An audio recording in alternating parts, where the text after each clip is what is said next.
यहाँ पर इजराइल ने एक बार फिर से ये जो दरमियानी शब गुजरी है मुख्तलिफ इलाकों के अंदर बमबारी की और ये सिलसिला अभी तक थमा नहीं है। और पहली खबर इसीलिए हम आपको बता रहे हैं कि दुनिया भर के मुख्तलिफ मालिक की नजरें इस वक्त गजा पट्टी पर हैं।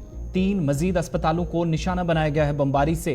इजरायली फोर्सेज यानी IDF जो इस वक्त मुख्तलिफ इलाकों के अंदर सरगर्म है और फौरी तौर पर यह वाजे नहीं हो सका कि अस्पतालों में नुकसान हुआ या नहीं, लेकिन जो अरब मीडिया की रिपोर्ट्स हैं वो बता रही हैं कि गजा शहर के शिफा अस्पताल के साथ साथ अल कुद्स अस्पताल और इंडोनेशियन अस्पताल के करीब भी बमबारी की है। और अभी तक की जानकारी के मुताबिक 100 से ज्यादा हमले इन इलाकों में हो चुके हैं। एनक्लेव के शुमाल में भी हमला हुआ है। इजरायली फौज की तरफ से गजा पर की जाने वाली वहशियाना बमबारी और इसके नतीजे में होने वाली जो हलाकतें अभी तक हैं या अमवात हैं, इसके बाद अब चीन की जानिब से भी बड़ा फैसला किया गया है। चीन ने एक अहम पेशरफ्त की है और मुख्तलिफ जो रिपोर्ट सामने आई हैं कि चीनी वजारत दिफा ने इजराइल फलस्तीन की खुसूसी अदालत के जज अबुल हसनात जुल्करनैन ने अडियाला जेल में समाअत के दौरान फर्द जुर्म आयद की और चेयरमैन PTI और शाह महमूद कुरैशी ने आज फिर से सेहती जुर्म से इनकार किया और अदालत ने फर्द जुर्म रोकने की चेयरमैन पाकिस्तान तहरीक इंसाफ की दरख्वास्त भी मुस्तरद की और अदालत ने आज ये दलील दी कि आज की तारीख फर्द जुर्म के लिए रखी गई थी, फर्द जुर्म आयद की जाती है और केस की गवाहान के बयानात जो गवाहान हैं 27 अक्टूबर को एक प्रकार से मेरी स्थिति को समझेंगे और इस ओर ध्यान नहीं देंगे। ई संजीवनी के माध्यम से हम सब लोग, क्योंकि डॉक्टर के साथ परामर्श करके इलाज करवाया है और ऐसे लाखों लोग ऐसे हैं जो इस पद्धति से लाभान्वित हुए हैं। विशेष तौर पर जब कोविड का ये समय आया था तो कोविड के समय अच्छे व्यक्ति भी चाहते हुए भी अस्पताल में जाने के से कई बार कठिनाई होती थी, क्योंकि उस समय किसी व्यक्ति से बात नहीं करनी, मास्क पहन के रखना है, किसी के संपर्क में नहीं आना है। तो सबको लगता था कि भले मैं अस्वस्थ हुआ हूं लेकिन मेरा इलाज केवल फोन से बात करने के बाद ही परामर्श से हो जाना चाहिए। और उस समय बहुत बड़ा लाभ इसके कारण से, ई संजीवनी के कारण से हम लोगों ने उठाया है। हालांकि प्रधानमंत्री जी ने इस ई संजीवनी को इससे पहले नवंबर 2019 में ही लॉन्च किया था। लॉन्च करते समय तो विचार ये था कि आखिर बहुत लोग ऐसे गरीब परिवारों से हैं जो शायद किसी डॉक्टर के पास जा नहीं सकते, उनके पास समय का अभाव होता है, समय में होता भी नहीं है। कई बार कभी कभी वहां की भीड़ में लंबी लाइनें लगी होती हैं, इंतजार करना पड़ता है, कभी कभी डॉक्टर के पास जाने से वैसे भी संकोच होता है। तो कोई ऐसी सेवा जो लोगों को फ्री में मिले और अपने घर से बैठकर टेलीफोन करके अपनी बातचीत बता सकें। बहुत बीमारियां ऐसी हैं जिसमें शायद अस्पताल में जाना इतना अनिवार्य भी नहीं होता, केवल डॉक्टर से बात करके और दवाई अगर वो हमको लिख के दे देते हैं, बता देते हैं, तो हम उस दवाई का प्रबंध करके और जाकर कहीं भी दुकान से लेकर उनकी बताई पद्धति के अनुसार जो भी डोज वो बताते हैं वैसा हम ले लेते हैं और उस प्रकार से हमें ठीक एक प्रकार से राहत मिलती है। हमने इसके लिए अपने हर जिला केंद्र पर 2-2 डॉक्टर 24 घंटे की सेवा दे रहे हैं, नियुक्त किए हैं। और इसी प्रकार PGI चंडीगढ़ में भी हमारा उनके साथ भी करार है, तो 8 डॉक्टर लगातार राउंड द क्लॉक वहां बैठते हैं। वैसे 30 डॉक्टर्स एट ए टाइम ये हमको हर प्रकार की बीमारी का उचित परामर्श देने के लिए बैठे हैं। इसका लाभ उठाने के लिए लाखों लोगों ने, 1,02,000 लोगों ने, जो मेरे पास ठीक आंकड़ा है, अभी तक इसका लाभ उठाया है। तो मित्रों, डॉक्टर से बात करके अपनी संतुष्टि से और हम ये जो डिजिटल स्वास्थ्य की सेवा है इसका लाभ हम लोग उठा रहे हैं। और निश्चित रूप से जो लोग डॉक्टर के पास जाने से कतराते हैं, कई बार उनको अच्छा लाभ इसमें से मिलता है और वो डॉक्टर के पास जाकर के उनको प्रतीक्षा नहीं करनी पड़ती और आसानी से एक प्रकार से इलाज करवा सकते हैं। दूसरा लाभ अस्पतालों को भी होता है। अस्पतालों में मरीजों का जो दबाव है वो भी कम होता है, डॉक्टर के पास भी दबाव कम होता है।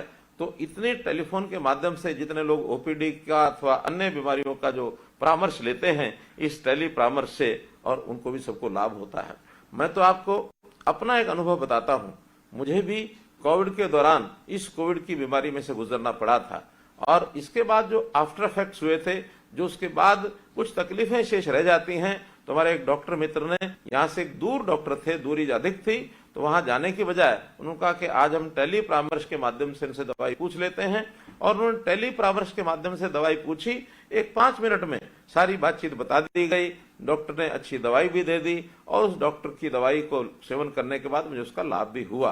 तो वास्तव में इस टेली परामर्श की पद्धति से जिनके पास कंप्यूटर या इंटरनेट के साथ लगा हुआ कंप्यूटर है अथवा एंड्रॉइड का फोन है, वीडियो कॉल अथवा लाइव चैट के माध्यम से वो टेली कन्वर्सेशन करके और इस दवा का प्रारंभ कर सकते हैं। अभी ई संजीवनी के माध्यम से ओपीडी का जो जोर है, ओपीडी का जो दबाव है, वो भी काफी कम हो गया है।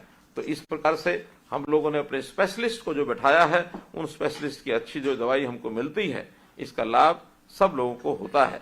अभी जब ये ई संजीवनी प्रारंभ हुई थी तो उस समय 13 कॉल प्रतिदिन मात्र आती थी और अब धीरे धीरे बढ़कर के सभी 30 डॉक्टर्स के पास 500 कॉल्स के लगभग ये आनी शुरू हो गई हैं, अर्थात 15 से 20 कॉल तक प्रतिदिन आती हैं जो इन डॉक्टर से परामर्श ले सकते हैं। इसमें पीजीआई जो हमारा चंडीगढ़ है, इस पीजीआई चंडीगढ़ और पीजीआई रोहतक, इनकी दोनों की भूमिका भी बहुत ही अधिक इस प्रकार से पाई जाती है। तो मित्रों, आप लोगों को इस जो लाभ मिला है ये आम सामान्य व्यक्ति के लिए बहुत लाभदायक है, क्योंकि कई बार गरीब व्यक्ति वो पैसा नहीं दे सकता, तो गरीब से गरीब व्यक्ति को भी उच्च कोटि की जो स्वास्थ्य सेवाएं हैं ये उनको मिलने लगी हैं। हमने वैसे स्वास्थ्य के क्षेत्र में बहुत सी और योजनाएं बनाई हैं। जहां तक डॉक्टर की उपलब्धता का विषय है, जब 2014 में हमने देखा कि हमारे यहाँ जितनी पॉपुलेशन है उसके हिसाब से डॉक्टर्स की संख्या बहुत कम है, तो उस समय मेडिकल कॉलेजेस की संख्या बढ़ाने का हमने निर्णय लिया और ये कहा था कि हर जिले में कोई ना कोई मेडिकल कॉलेज होना चाहिए। मुझे इस बात का संतोष है कि आज बहुत से मेडिकल कॉलेज नए खुल चुके हैं। जो एमबीबीएस की उस समय 700 सीटों का प्रवेश होता था, वो लगभग 1900 सीटों का प्रवेश अब होने लग गया है और जितने मेडिकल कॉलेज अब पाइपलाइन में हैं, उस समय मात्र 6 मेडिकल कॉलेज काम कर रहे थे, आज 14 मेडिकल कॉलेजेस काम कर रहे हैं और आने वाले समय में जितने पाइपलाइन में मेडिकल कॉलेजेस हैं, इससे 3 वर्ष 4 वर्ष के अंदर ये लगभग 25 मेडिकल कॉलेज हो जाएंगे और 3500 मेडिकल कॉलेज में एमबीबीएस की सीटें ये उपलब्ध हो जाएंगी। इसी प्रकार पीजी की सीटें भी ये बहुत बढ़ रही हैं।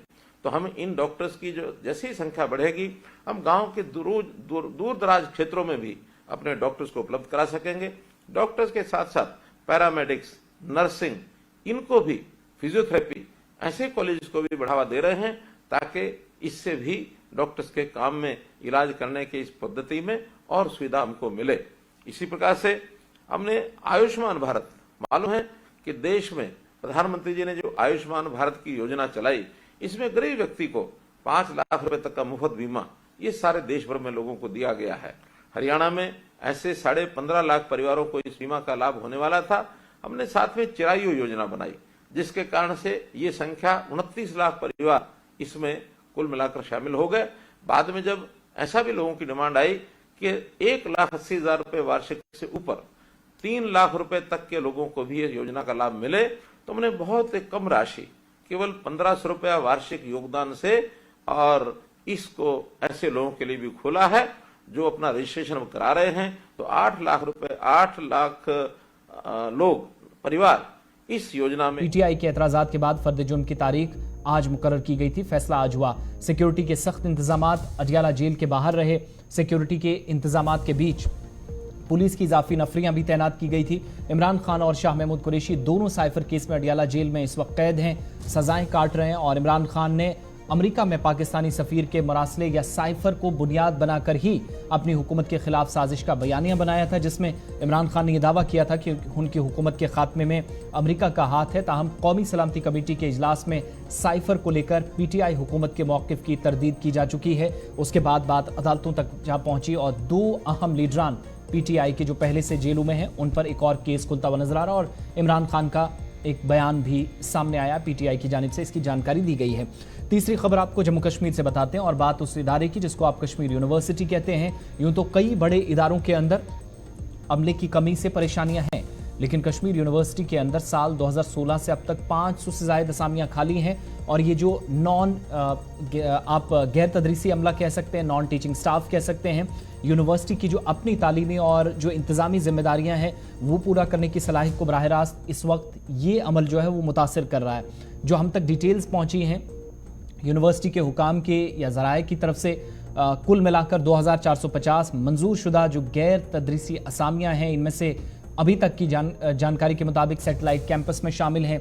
फिलहाल सिर्फ 1900 पर ही तैनात हैं, जब 550 असामियां 2016 से खाली पड़ी हैं और बुनियादी तौर पर मुलाजमीन के रिटायरमेंट की वजह से यह मसला 70-80 गैर तदरीसी मुलाजमीन के रिटायर होने के सालाना अखराज से मजीद पेचीदा हो गया है, जिससे अमले की खला में मजीद इजाफा भी हो रहा है और यूनिवर्सिटी के कई शोबे खास तौर पर इस बहरान से सख्त मुतासिर हो रहे हैं। इसके अलावा वॉच एंड वार्ड सेक्शन, इसके अलावा सफाई है, हॉस्टल्स हैं, जो एग्जामिनेशन विंग है, लैंडस्केप डिवीज़न है, जिनमें हर एक में 30 से 40 असामियों का खाली होना इस वक्त परेशानी का सबब बन गया है। एडमिनिस्ट्रेटिव ब्लॉक है, अल्लामा इकबाल लाइब्रेरी है, रिसर्च सेंटर है, वो भी मुतासिर हो रहे हैं और 100 तकनीकी असामियां खाली हैं जो अभी तक की जानकारी है।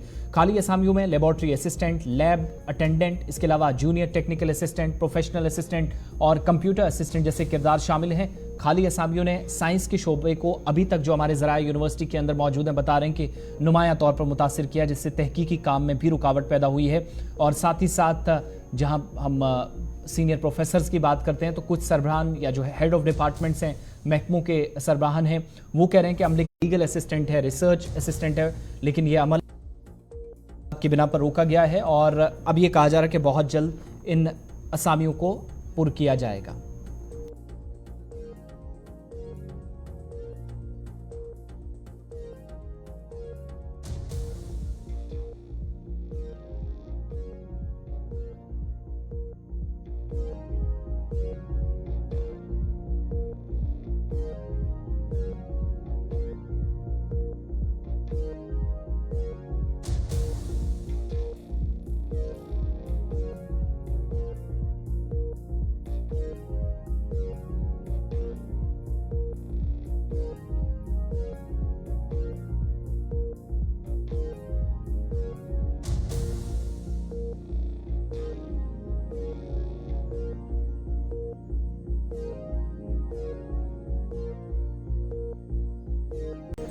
चौथी खबर का रुख करते हैं और जहां पर वादी कश्मीर के एक बड़े इदारे की हमने बात की, अब बात जरा करते हैं मौसम की भी। वादी कश्मीर या जम्मू के अंदर मौसम पिछले 24 घंटों में तब्दील हुआ है और कश्मीर को मुल्क के दूसरे हिस्सों के साथ जोड़ने वाली श्रीनगर जम्मू कौमी शाहराह जो कि एक दिन तक बंद रही, आज सुबह सुबह ख़राब मौसम चूँकि पिछले 24 घंटों में कुछ एक हिस्सों में रहा, जिसकी वजह से राब्ते मुतासिर हुए या मुनक़ता रहे और आज दोबारा से गाड़ियों की नक़्ल अमल बहाल कर दी गई। मुगल शाहराह पर भी दोबारा, जो जनूबी कश्मीर को जम्मू खित्ते के राजौरी पूंछ अजला के साथ जोड़ती है, मुगल शाहराह, उसको भी आज जब दोपहर तक ट्रैफिक बंद रहा, बाद में बहाली का काम मुकम्मल हुआ, मौसम में बेहतरी आई तो इसके बाद दोबारा से गाड़ियों को चलने की इजाज़त दी गई। किश्तवाड़ को जनूबी कश्मीर के साथ जोड़ने वाली सिंथन टॉप रोड को भी दोबारा खोल दिया गया और ऐसे में महकमा मौसमियात ने पेशनगोई कर दी है कि आइंदा 24 घंटों में हल्की बर्फबारी या बारिशें कुछ एक इलाकों में होने का इम्कान है, लेकिन ज़्यादातर इलाकों में मौसम खुश्क ही रहेगा और 30 अक्टूबर तक फ़िलहाल इसी तरह की सूरत हाल से या मौसम में बेहतरी के साथ शहरी आगे गुजरेंगे। 30 अक्टूबर तक मौसम खुश्क रहने की पेशनगोई की गई है और मुतलका महकमे के तर्जुमान की तरफ से भी कहा गया कि आज यानी 23 अक्टूबर को मुख्तलिफ इलाकों के अंदर जब जुज़वी तौर अबरालूद रहा, दिन भर कुछ एक हिस्सों में थोड़ी बहुत सर्दी भी देखी गई। 24 यानी कल से 30 अक्टूबर तक मौसम जुज़वी तौर अबरालूद और खुश्क रहने की तवक्का की जा रही है। दूसरी तरफ सुबह के वक्त रोशनी में कमी हो सकती है, लेकिन साथ ये भी कहा गया है कि इस महीने के इख्ताम तक कश्मीर सूबे में फिर जम्मू में वसी पैमाने पर मौसम ख़राब होने का भी इम्कान है। लिहाजा सर्दियों के लिए या एक बार फिर से जो माइनस टेम्परेचर कुछ एक हिस्सों में जा सकता है बालाई इलाकों में, लेकिन बेशतर हिस्सों में सर्दियों के लिए अब तैयारियां की जा रही हैं महकमा मौसमियात के मुताबिक और तैयारियां की भी जानी चाहिए। पांचवीं खबर आपको बताते हैं जम्मू से। डेंगू के केसेस मुसलसल बढ़ रहे हैं और किसी तरह की कोई मोहलत की खबर नहीं है। गुज़श्ता 7 दिनों के दौरान रोज़ाना औसतन 100 से ज़ायद केसेस सामने आ रहे हैं, जिससे महकमा सेहत और म्यूनसिपल कॉरपोरेशन की जानिब से जो मच्छरों को मारने की या इनके खिलाफ शुरू की गई मुहिम है, एक बार फिर से पोल खुली है। माहिरीन ये मानते हैं कि डेंगू के असरात नवंबर तक रह सकते हैं। दिसंबर में पारा जैसे गिरेगा उस वक्त शायद थोड़ी सी निजात मिले, लेकिन पूरी यूटी के अंदर पिछले 48 घंटों में 13 बच्चों समेत 111 अफराद डेंगू में मुब्तला पाए गए। जम्मू ज़िला सबसे ज़्यादा मुतासिर है। रोज़ाना जीएमसी में 10 से 15 केसेस पहुंच रहे हैं। इसी तरीके से उधमपुर दूसरे नंबर पर हैं, जहां पर केसेस बहुत ज़्यादा और तेज़ी के साथ बढ़ रहे हैं। और 15 अक्टूबर के बाद आप देखेंगे जिस हिसाब से केसेस आए हैं वो बताते हैं कि आज के वक्त में भी सूरत हाल ठीक नहीं है। अक्टूबर 15 को 118, 16 अक्टूबर को 66, 17 अक्टूबर को 115, 18 अक्टूबर को 120, 19 अक्टूबर को 122, 20 अक्टूबर को 108 और 21 अक्टूबर को यानी 2 दिन पहले तक 111 केसेस की रिपोर्ट हुई। केसेस रिपोर्ट हुए जो पॉजिटिव केसेस हैं, और डेंगू के बढ़ते खतरात जम्मू सूबे के अंदर बाइस तशवीश मुआलजीन के लिए भी बने हैं। ये तमाम वो 5 बड़ी खबरें थी जो आज सबसे ज़्यादा सुर्खियों में हैं या सबसे ज़्यादा पढ़ी और देखी जाने वाली हैं। मुख्तलिफ सोशल मीडिया प्लेटफॉर्म्स पर भी आप हमारे साथ हैं। यहाँ से आगे बढ़ेंगे, इससे पहले दीगर मौज़ूआत की तरफ जाएं। एक अहम खबर जो शुरुआत में टॉप 5 में भी हमने आपको बताई और इस वक्त सबसे ज़्यादा सुर्खियों में भी है, गजा पट्टी से जहां इजरायली हमले तेज होते नजर आ रहे हैं और ताज़ा हमलों में 35 शहरी अभी तक अपनी जान गंवा चुके हैं। पिछले 24 घंटों के दौरान ये सूरत हाल रही है। वहीं इन सब के बीच में एक और ग्रुप अब इजराइल के खिलाफ जंग के लिए तैयार हो गया है। इराक के अंदर इराकी यूनिट हशद अल शबी गजा के लिए रवाना हो गया है, जहां 3 अस्पतालों को इजराइल की जानिब से हदफ बनाया गया है, जिसके बाद ये वही ग्रुप है जो आईसिस के खिलाफ लड़ता रहा है। अलग अलग जगहों की तस्वीरें आपको बताएंगे, हमले के पहले और हमले के बाद की सूरत हाल क्या है मुख्तलिफ इलाकों में, जिनमें तुर्की शामिल है, सीरिया शामिल है, जॉर्डन शामिल है। इसके अलावा कई यूरोपीय ममालिक के अंदर भी फ़लस्तीन के हक में एहतिजाजी मुजाहरे किए जा रहे हैं और इजहार यकजहती भी किया जा रहा है, और कुछ तकलीफ पहुंचाने वाली तस्वीरें भी सामने आई हैं जहां पर बच्चों को टारगेट किया गया है। इन सब के बीच में अभी तक की जानकारी के मुताबिक कई एक हिस्सों में जहां पर अमवात की तादाद बढ़ सकती है। लेबनान के अंदर भी हमले हुए हैं, 35 शहरियों की पिछले 24 घंटों में मौत हुई है। 3 मजीद ऐसे हॉस्पिटल्स हैं या जहां पर हमले किए गए हैं, और इस मुश्किल वक्त में कई ममालिक आगे आए हैं। गजा पट्टी के अंदर नेतन्याहू और अमरीकी सदर जो बाइडन की इजाज़त के बाद अब इमदादी कार्रवाइयों का सिलसिला भी शुरू हुआ, और भारत की जानिब से भी कल ही हमने आपको बताया था कि चाहे वो अद्वियात हो या डिज़ास्टर मैनेजमेंट का सामान हो, जो खाने पीने की चीज़ें थी, वो सारा सामान भारत की जानिब से भेजा जा चुका है। और सबसे इम्पॉर्टेंट चीज़ ये है कि हमलों का सिलसिला अभी थमा नहीं है, चाहे कितनी ही इलाकों में लोगों तक खाने पीने की चीज़ें पहुँचें, ज़रूरी अद्वियात पहुँचें, लेकिन इन सब के बीच में सूरत हाल बहुत ख़राब हो रही है। दूसरी तरफ आप देखेंगे तो कई एक इलाकों से खबरें ये भी आ रही हैं, हमास का जो ग्रुप है अल कसाम ब्रिगेड, उसने ये दावा किया, और तस्वीरें एक साथ आप देख रहे हैं कि इजराइल का गजा में ज़मीनी हमला भी उनकी जानिब से नाकाम किया गया। इस झड़प में इजराइल का एक और टैंक और 2 बुलडोज़र तबाह किए गए हैं। सोशल मीडिया पर टेलीग्राम मैसेजिंग ऐप की तवज्जुह से जारी बयान में हमास की तरफ से दावा किया गया है कि उसके विंग अल कसाम ब्रिगेड की जानिब से गजा की पट्टी में खान यूनिस के करीब इजरायली ज़मीनी हमले को पसपा किया गया और एक इजरायली टैंक और 2 बुलडोज़र तबाह किए गए। टेलीग्राम मैसेजिंग ऐप पर इस बयान में मज़ीद ये समझ में आता है कि इस वक्त मशरक़ और जो वस्ती इलाका है वहाँ पर इजरायली फ़ौज के बख्तरबंद गाड़ी को भी घात लगाकर निशाना बनाया गया है गजा में जब वो दाखिल होने की कोशिश कर रहे थे, और इन जंगजों की जानिब से ये भी कहा जा रहा है कि बहादुरी से इजराइल की दरअंदाजी को उन्होंने नाकाम बना दिया है। इधर 5 अलग अलग जगहों पर चीन की जानिब से, जब अमेरिका ने ईरान को इंतबाह दिया तो चीन की जानिब से 5 अलग अलग जगहों पर बहरी जहाज़ जो हैं वो तैनात कर दिए गए हैं, ताकि किसी भी तरीके से सूरत हाल अगर बिगड़ती है तो वो भी इस सूरत हाल पर करीबी नज़र रख सके। 3 अस्पताल जिनको अभी तक टारगेट किया गया है, जिन पर हमले हुए हैं, अल कुद्स अस्पताल है जो अभी तक की जानकारी है। अब नुकसान कितना हुआ है ये साफ हो पाना भी बहुत अभी बड़ा मुश्किल है। गजा शहर के अंदर अल शिफा हॉस्पिटल है, इसके अलावा इंडोनेशियन अस्पताल है, इस पर भी एयर स्ट्राइक हुई है, और 3 मजीद और 4 अलग अलग तस्वीरें भी आपको बताएंगे जहां पर अभी तक हमलों में नुकसान काफ़ी ज़्यादा हुआ, लेकिन 3 अस्पतालों में हमला कितना हुआ, नुकसान कितना हुआ इन हमलों में, ये साफ होना भी बाकी है। अल कुद्स अस्पताल की पहली तस्वीर अफरा तफरी का आलम, दूसरी तस्वीर जहां पर एक ही जगह पर एक इमारत पर हमला हुआ, 30 लोगों की मौत की तस्दीक पहले की गई, जो अभी थोड़ी देर पहले तक 35 हो चुकी है।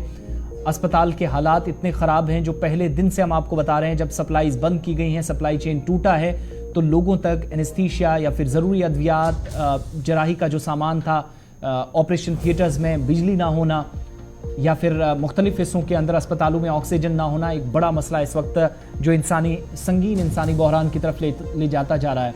चौथी तस्वीर गजा पट्टी में बमबारी का सिलसिला, जो मैंने शुरुआत में कहा कि तेज़ी इन हमलों में देखी गई है, किसी तरह की कोई कमी नहीं है, और ये जो अभी जुल्म तशद्दुद का सिलसिला है वो कई एक इलाकों के अंदर देखा जा रहा है। इधर दूसरी तरफ आप देखेंगे 2 और तस्वीरें आपको बताएंगे, इजराइल के खिलाफ एहतिजाजी मुजाहरे इजराइल में भी हो रहे हैं। 2 तरह की वजूहत हैं वो भी आपको बताएंगे, और लेबनान में भी एहतिजाजी मुजाहरे अब तेज़ हो गए हैं, जिसको टारगेट करके कई मरतबा नुकसान भी इजराइल की जानिब से पहुंचाया गया है। इजराइल में जहां पर कानूनी एतबार से जो एक बड़ी जो बेंजामिन नेतन्याहू की जानिब से तब्दीली की जा रही थी उसके खिलाफ भी एहतजाजी मुजाहरे, लेकिन ये जो संगीन इंसानी बहरान है उसके लिए भी हुकूमत की नाकस पॉलिसी और इंटेलिजेंस फेलियर करार देते हुए एहतजाजी मुजाहरे जारी हैं। और जो टीवी स्क्रीन पर बाएं और तस्वीर हैं ये तमाम वो यहूदी फैमिलीज़ हैं जो मुतासिर हुई हैं इन हमलों से और हुकूमत मुखालिफ एहतजाजी मुजाहरों में शिद्दत देखने को मिल रही है। दूसरी तरफ इजहार यकजहती हमास के साथ गजा के अंदर जिन शहरियों की हलाकतें हुई हैं 4600 से ज़्यादा तादाद पहुंच गई है। इसी तरीके से 2200 से तादाद मुतजावज़ कर गई है मरने वालों की। इजराइल के अंदर भी जो हमास की जानिब से कार्रवाइयाँ की गई हैं, तो 2 अलग अलग ये तस्वीरें और 4 अलग तस्वीरें पहले आपको बताई और ये अभी तक की ताज़ा तरीन सूरत हाल है। 3 मजीद अस्पताल, इसके अलावा सरकारी दफातर, जो चीज़ें। और ये वो तस्वीर है जो एक और मैंने शुरुआत में कहा कि एक नया ब्रिगेड है जो आईसिस के खिलाफ जंग लड़ता रहा इराक से होते हुए। अब उसने पहले ही ऐलान किया था कि वो इस जंग में फ़लस्तीन के साथ है।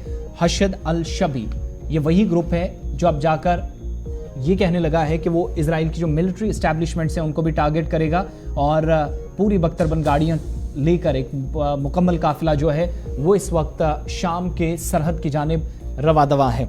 इस ताल्लुक से मजीद बात होती रहेगी, जैसे जैसे अपडेट्स आएंगी आपको गजा की ताज़ा तरीन सूरत हाल से अपडेट किया जाएगा। लेकिन यहाँ से आगे बढ़ेंगे और एक और अहम मामले पर अब नज़र दौड़ाते हैं और बात ज़रा आप करते हैं मरकज़ के ज़ेर इंतज़ाम जम्मू कश्मीर की और खेलों से वाबस्ता जो लोग हैं, बहुत अच्छी खबर उनके लिए। लेजेंड्स क्रिकेट लीग जो आपने ओमान में भी देखी, यूएई के अंदर होते हुए देखी, भारत के पुणे के अंदर देखी, लेकिन अब लेजेंड्स क्रिकेट लीग के लिए जम्मू कश्मीर के अंदर भी तैयारियां मुकम्मल की जा रही हैं। बड़ी खबर इस वक्त यह है कि जम्मू में बड़ी टीमें जो आपस में टकराएंगी और सबसे इंपॉर्टेंट चीज़ कि अब तक जितनी भी टीमें अभी तक कह रही थी कि वो मुल्क के बाकी हिस्सों में खेलेंगी या तैयारियां बाकी हिस्सों के अंदर की जा रही थी, ये पहला ऐसा मौका है कि जम्मू कश्मीर के अंदर एमए स्टेडियम में 4 मुकाबले होंगे। कई बड़े खिलाड़ी, कई नाम जिनमें इरफान पठान है, गौतम गंभीर हैं, हरभजन सिंह है, एरॉन फिंच है, इसके अलावा 12 से 13 इंटरनेशनल खिलाड़ी जो मुख्तलिफ टीमों को रिप्रेजेंट कर चुके हैं जम्मू के अंदर आपको टकराते हुए नजर आएंगे। और बड़ी खबर इसलिए अपने आप में ये क्योंकि लेजेंड्स क्रिकेट लीग का जम्मू कश्मीर के अंदर मुकाबला होना ये जम्मू कश्मीर क्रिकेट एसोसिएशन और बीसीसीआई की बड़ी कामयाबी है। नवंबर के सर्द मौसम में जम्मू शहर में क्रिकेट के मौसम का आपको गर्मी का जोश और जज्बा देखने को मिलेगा। इरफान पठान, गौतम गंभीर, एरॉन फिंच, सुरेश रायना, पाकिस्तान के अब्दुल रज़ाक जैसे जो साबिक क्रिकेटर्स हैं, बैनुल-अक़वामी क्रिकेटर्स रहे हैं, शहर के एमए स्टेडियम में खेलते नजर आएंगे। और लेजेंड्स क्रिकेट लीग होगी जिसमें 4 मैचेस एमए स्टेडियम में होंगे। अभी तक जो हमारे पास जानकारी है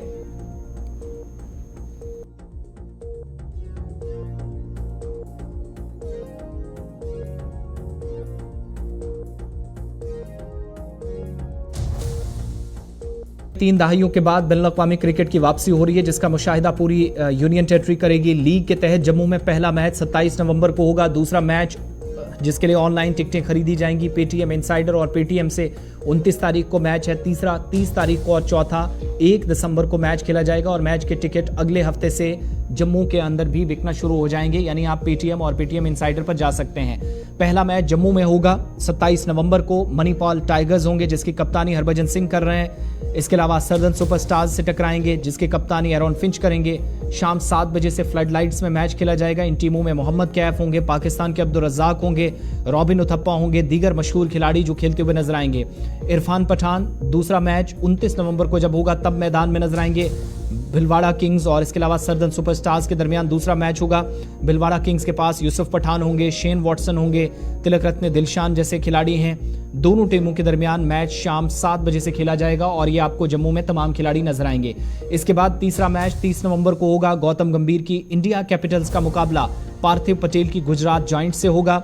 दोनों टीमें क्रिकेट की दीवानों से भरी पड़ी हैं और इसमें क्रिस गेल होंगे, एस श्रीशांत होंगे, हाशिम आमला होंगे, केविन पीटरसन होंगे, मुनाफ पटेल होंगे, अभिमान्यु मिथुन होंगे। और लीग का फाइनल मुकाबला जम्मू में 2 दिसंबर को 3 बजे खेला जाएगा। ये मैच इरफान पठान की भिलवाड़ा किंग्स और सुरेश रायना के अर्बन राइजर्स हैदराबाद के दरमियान होगा। इसके अलावा हैदराबाद की टीम में मार्टिन गप्टिल होंगे, डेवन स्मिथ होंगे, मॉर्नी मॉर्कल होंगे, स्टुअर्ट बिनी होंगे, असगर अफगान जैसे ये खिलाड़ी हैं जो नजर आएंगे। मैच का शेड्यूल एक बार फिर से आपको बताते चलें, जो जम्मू कश्मीर के अंदर पहली मर्तबा इंटरनेशनल खिलाड़ियों को फ्लड लाइट्स में देखेंगे। आईपीएल का भी कोई मुकाबला नहीं हो सका, लेकिन ये ऐसा पहला मैच है जो आपको फ्लड लाइट्स में और इंटरनेशनल खिलाड़ी खेलते हुए नजर आएंगे। नवंबर 27 को शाम 7 बजे मणिपाल टाइगर्स का मुकाबला सरदन सुपरस्टार्स से, 29 नवंबर को शाम 7 बजे भिलवाड़ा किंग्स सरदन सुपरस्टार्स से भिड़ेगी।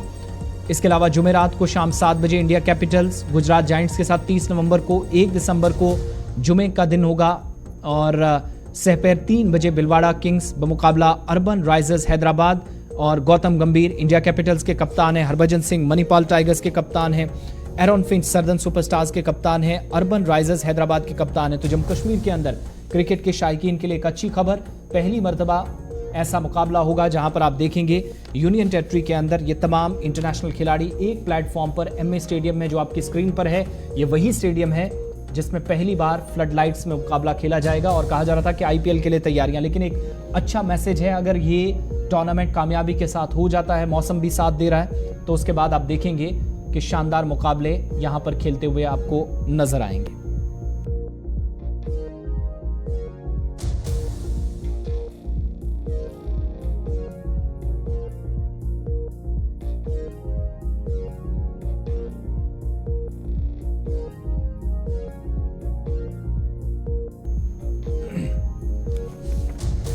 चलिए आगे बढ़ते हैं और प्रोग्राम के आखिर में एक खास रिपोर्ट आपको दिखाते हैं। तस्वीरें पहले जरा आप देख लीजिएगा उधमपुर के टिकरी ब्लॉक की, जिन इलाकों के अंदर किसानों को मुश्किलात आती हैं या जंगली जानवर फसलों को तबाह कर देते हैं, इसी तरीके से बंदरों ने टिकरी ब्लॉक के अंदर इस जोन में लोगों को परेशान किया था और लोग इसके बाद मुतबादिल फसल उगाने पर यहाँ मजबूर हुए। लेकिन आज अच्छी खबर है, किसानों के चेहरों पर मुस्कुराहट है और ये पहला ऐसा मौका है कि उधमपुर के अंदर जहाँ इस तरह का कदम उठाया गया है, जब किसान जो कि पहली मरतबा इस तरह का काम करते हुए नजर आ रहे हैं। और उधमपुर डिस्ट्रिक्ट में ऑयल एक्सट्रैक्शन, जो पहला लेमन ग्रास यहाँ पर उगाई गई है, ये वो फसल है जिससे तेल भी निकलता है और कहा जाता है कि अगरबत्ती भी बनती है और ना इसको बंदर हो या बाकी जंगली जानवर वो नुकसान पहुंचाएंगे।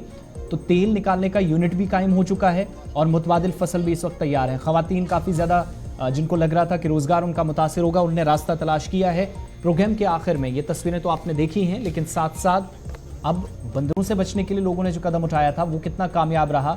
उधमपुर के टिकरी जोन में लोगों की मुश्किलात का अजाला हो चुका है और इसमें एग्रीकल्चर डिपार्टमेंट की जानिब से जो अभी तक लोगों की मदद की गई है उसके भी मुस्बत नताइज सामने नजर आ रहे हैं। प्रोग्राम के आखिर में गुलिस्तान न्यूज़ नुमाइंदा किशोर शर्मा की एक खास रिपोर्ट आप देखिएगा।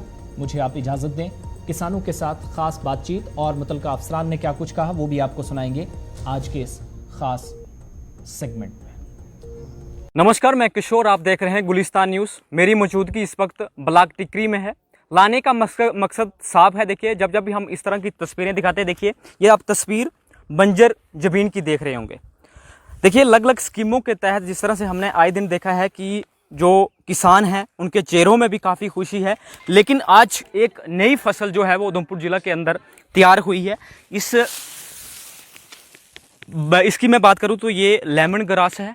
ये आपको पहले उधमपुर ज़िला के अंदर नहीं मिलती थी, लेकिन कुछ सालों से ये जो लेमन ग्रास है ये उधमपुर ज़िला के अंदर भी तैयार हो रही है। और ये जो आप पूरी की पूरी ज़मीन देख रहे हैं, ये ज़मीन खाली पड़ी हुई थी और आए दिन हमने देखा टिकरी ब्लॉक की बात नहीं है। उधमपुर ज़िला के ऐसे भी दूर दराज इलाके हैं जहाँ पे बांदरों का काफ़ी आतंक है और बांदरों की वजह से लोगों ने जो है वो ज़मीन में जो भी गेहूं की फसल लगाते थे या मक्की की फसल लगाते थे, उनकी जो थी वो खेतीबाड़ी छोड़ दी गई थी। लेकिन आज देखिए, महिलाएं भी, हमने पहले भी कुछ महिलाएं से भी बात की, काफ़ी जो महिलाएं हैं वो काफ़ी खुश हैं। कुछ बुजुर्ग हैं, इनसे सीधा बात करते हैं। के ना थोड़ा दे, केड़ा ग्रां थोड़ा है ते केदी फसल तुसें इस बार जड़ी लाई दी? बांसे मोड़ जी फसल ये घाह लाए दा। केड़ा घाह है? लेमन। अच्छा। हाँ, बांदर लमकूर बड़े बड़े सारे फसल तबाह कर उड़दे ते इस गल्ला घाह लुआया से फ्री दिता है। अच्छा। हाँ, कुन्ने दिता? हली गा चला ते किन्ने खुश न तुस जेल्लै पहले? अस बड़े खुश हाँ। बांदर आनिए बिलदे घाह विच, घाह नहीं छुड़दे, फसल नहीं छुड़दे, भी असें तां घाह लुआया ना।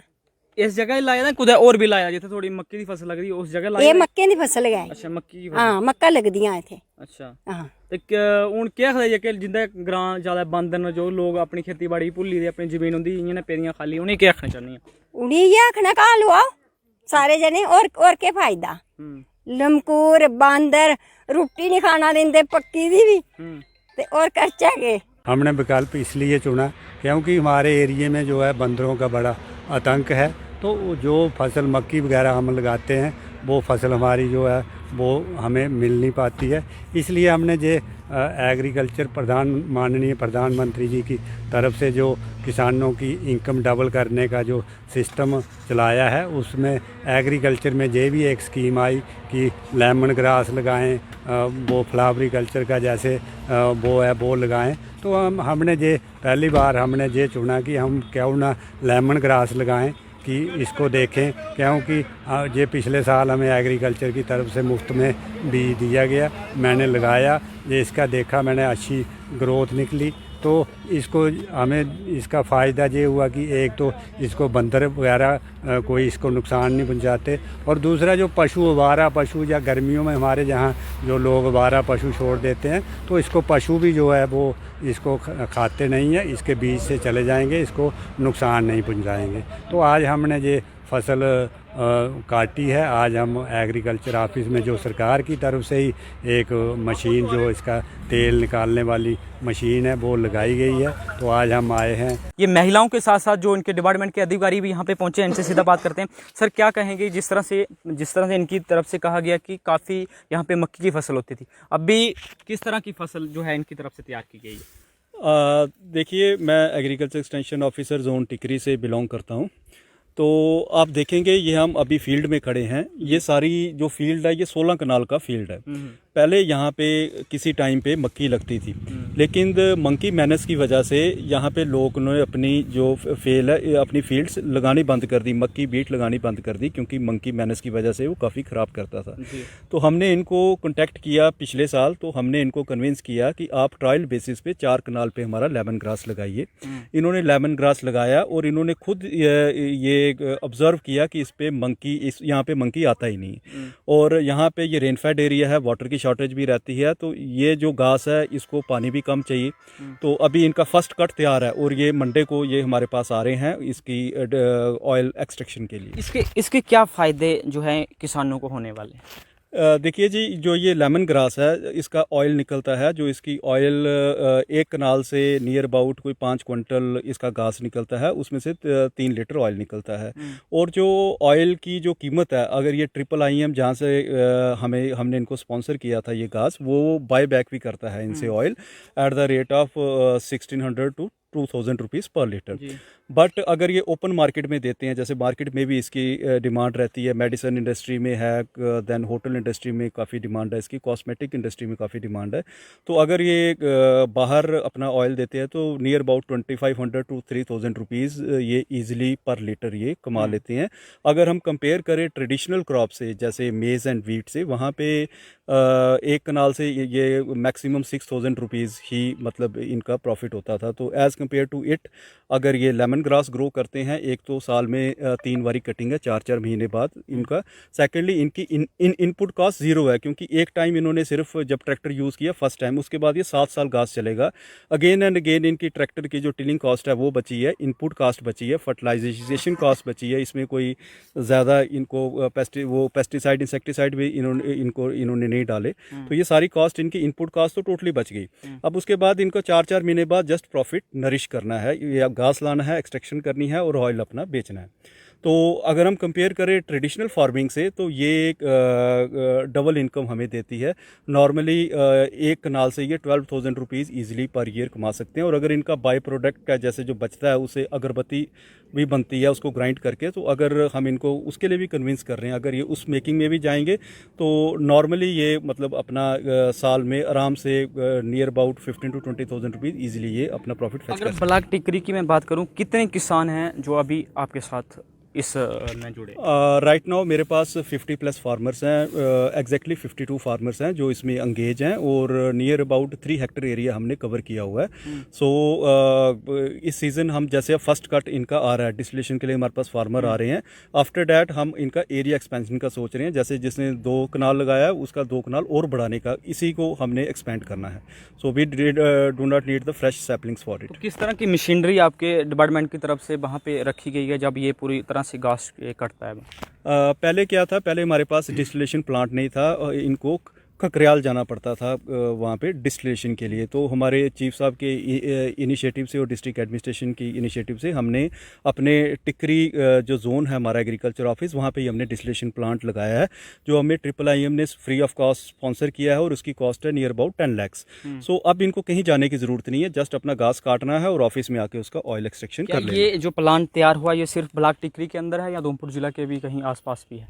ये एक तो ब्लॉक टिकरी में है और एक ककरियाल में आता है, बट वो डिस्ट्रिक्ट रियासी में आता है। सो यहाँ पे टिकरी में जो हमारा ये जो टिकरी जो ब्लॉक है, इसमें टिकरी एग्रीकल्चर ऑफिस में ही हमने लगाया हुआ है और लेमन ग्रास भी हमने यहाँ पे ही लगाया हुआ है। देखिए अभी टिकरी ब्लॉक के अंदर जो किसान हैं उनकी तरफ से ये शुरुआत की है और काफ़ी खुशी इसलिए हम बार बार जिक्र कर रहे हैं कि हमने काफ़ी अंत तक जो है वो जगानू के इलाकों की मैं बात करूं या गोडी इलाके की मैं बात करूं या इस ब्लॉक टिकरी की मैं बात करूं, जिस तरह से कुछ महिलाएं और भी हैं इनसे भी बात करने की कोशिश करेंगे।